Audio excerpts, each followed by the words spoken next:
রাতের খাবার শেষে স্বামীর সঙ্গে ঘুমিয়েছিলেন আমেরিকান নাগরিক স্ত্রী। সংঘবদ্ধ ধর্ষণের শিকার হলেন ডাকাত দলের হাতে। পুলিশ জানায় ২ মাস আগে পটুয়াখালীর কলাপাড়ার স্বামীর বাড়িতে এসেছেন আমেরিকা প্রবাসী ওই নববধূ। রোববার রাতের খাবার খেয়ে ঘুমিয়ে পড়েন তিনি। হঠাৎ রাতের আধারে বসতঘরের প্রাচীরের গ্রিল কেটে ঘরে ঢোকে ডাকাত দল। এ সময় বাড়ির সবাইকে অস্ত্রের মুখে জিম্মি করে হাত পা ও মুখ বেঁধে রাখে। অন্যদিকে নববধূকে আরেকটি কক্ষে নিয়ে সংঘবদ্ধ ধর্ষণ করে ডাকাত দলের সদস্যরা।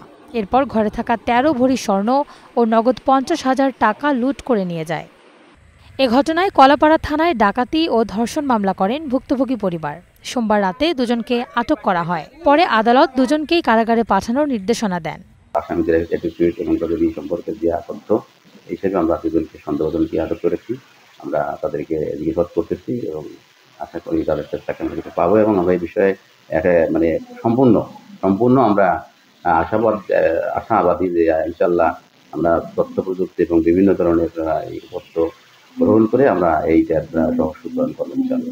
আমরা এই বিষয়টা আমরা খুব গুরুত্ব সহকারে নেই রাজনৈতিক কর্মী হিসাবে, মানবাধিকার কর্মী হিসাবে, এবং আমরা এটা একজন আইনজীবী হিসাবে, এবং আমরা এটা শুরু থেকেই আমরা দেখভাল করি আইনি প্রক্রিয়ার মধ্য থেকেই।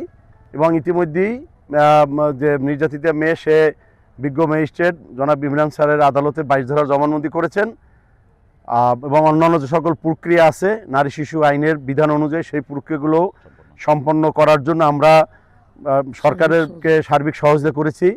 এদিকে এ ঘটনায় আতঙ্ক ছড়িয়ে পড়েছে গোটা এলাকা জুড়ে। জড়িতদের দ্রুত আইনের আওতায় এনে সর্বোচ্চ শাস্তির দাবি স্থানীয়দের। Ishrat Lubna, star news.